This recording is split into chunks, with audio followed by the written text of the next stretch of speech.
Philly, I'm with you. I think the reason why, and you tell me if you think I'm wrong, I think that this gives Nick more autonomy on being the actual play caller, having Well, him, good. okay, I mean, having him inexperienced like this. Nick's got his fingers all over this. I don't think that guy is going to have the autonomy that what people are saying. Do you agree? And that Nick, this is going to be Nick's ball and bat here in this season, right? Well, and that's my fear. This was my one fear with everything, is that Nick is still involved in the offense, because that's the problem, in my opinion, with it. And if that's the case where he's trying to push him to the booth, then yeah, I mean, it's a problem. But I tell you what, like, you look at last week, I think Nick gave him like 10 plays to call, or he called the plays, because they didn't do anything different than they have. And yeah, I that's the one thing I worry about. I do worry that Nick is going to try to interject himself into what they're doing offensively. And go ahead. No, go ahead. Okay. Hey, Mark, what's your biggest concern going into this year? Well, it looks like, at least early returns, that my biggest one was Tyler Guyton, but it seems like Terrence Steele may be a problem. I'm still concerned about the linebacking room, whether or not we have enough depth on there and we have actually that guy. But the Cowboys are still talking about the possibility of a big move. So we'll see. Okay.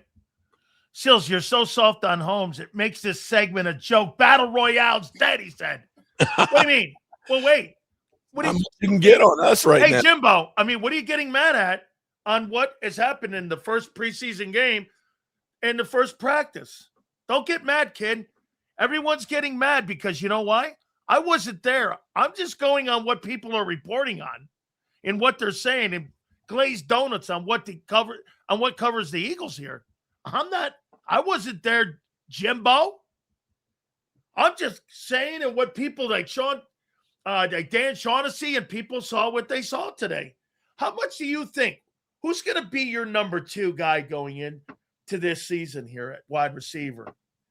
Who are you going to start the season with, Philly, at number 2 on the other side of Devontae Smith? I think it looks like Dontavian Wicks is going to be the number 2. He didn't play either, so I would say Dontavian Wicks is probably your 2. Elijah Moore, you know, he had a pretty good day today, and he's had some good days of practice. I thought one of the things that really Hollywood Brown showed up too. They said he did, and I think that Darius Cooper, I like him a lot, and I still think he makes a team. But I think he really blew an opportunity to move up the depth chart with a couple drops that he needed to make. So it looks like, you know, he's going to be on the back end of that depth chart now. But it looks like Wicks is your number 2. Mark, are you feeling more optimistic today on August 19th, 25 days out to the start of the season, or less? More optimistic. You know, a few months back, you asked if we were closing the gap. Okay, now let me make sure I say this correctly. I have not said we have closed the gap and passed you. But I'm going to say we are definitely a lot closer to the Eagles. The Eagles have a lot of talent out there. I'm not going to lie. They have experienced players that have won Super Bowls and things. But they're going through a whole lot of problems right now. And the Cowboys, thus far, we've gotten through camp healthy. We've gotten a lot of work in. We've been more physical in training camp than usual. And we haven't had the Jerry Jones isms that we've had typically. Because usually Jerry Jones will fuck it all up for everybody. And Jerry has stayed the hell out of the way. So, yes, I feel better about where this team is right now and the direction that they're going. How about you, Philly? Are you more optimistic about this year and you winning the Super Bowl this year than you were before? I am, actually, yeah. And I'm going to tell you why. Please. Because the Eagles' biggest and most important thing, part of that team, looks like they're healthy. The offensive line. And that offensive line, we know how good they are when healthy. We know what they could do in the run game. And if you get that kind of output, if you get them closer to 2024, I think this is a very tough team to beat because they got a very good defense. If you can run the ball, play good defense, right, and then make the throws you have to, they are going to do damage in this league.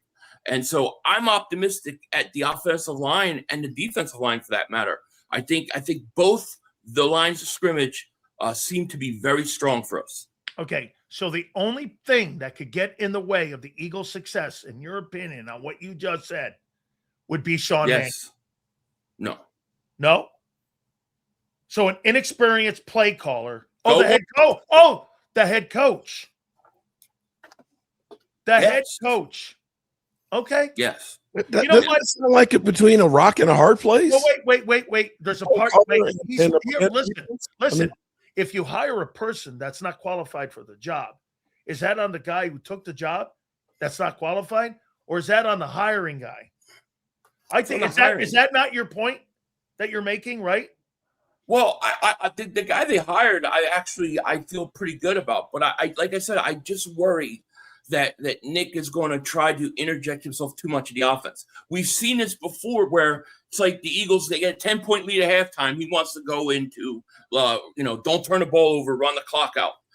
Things like that prevent offense. Like that can't be showing up anymore for this team. If we stay away from those kind of things, I think they'll win a lot of games. I do. So the next time you guys get on the football field, I believe, you correct me if I'm wrong, is going to be on Saturday. The Cowboys have Seattle and the Philadelphia Eagles. Hold on here. Wait, let me get this right. I'm wrong here. So Friday games, Thursday games. The next time you guys are on the field will be Saturday, right, Mark? Against Arizona. Yep. And the Eagles will be on the field versus New England. That'll be on Saturday also. Mm-hmm. That's the next time you guys will be on the football field.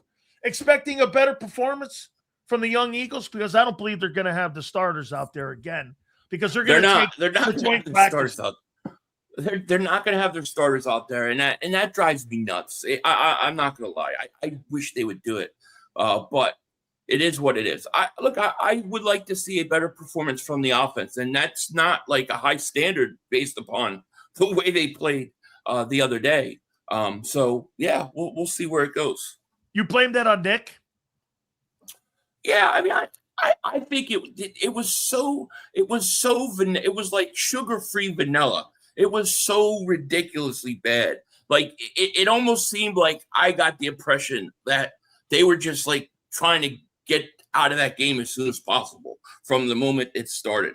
I just feel like I feel like he didn't care that they didn't do a lot offensively in that game. I think he puts all his stock into these joint practices and practice during the week. And I almost felt like they just were trying to go through the motions to get out of it. That's how the offense looked to me.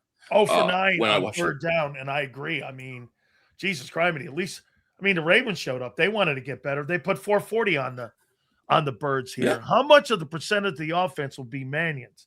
And what percentage do you blame Nick instead of Mannion? That's a great question. How much of this is going to be the Sean Mannion offense versus the Nick offense?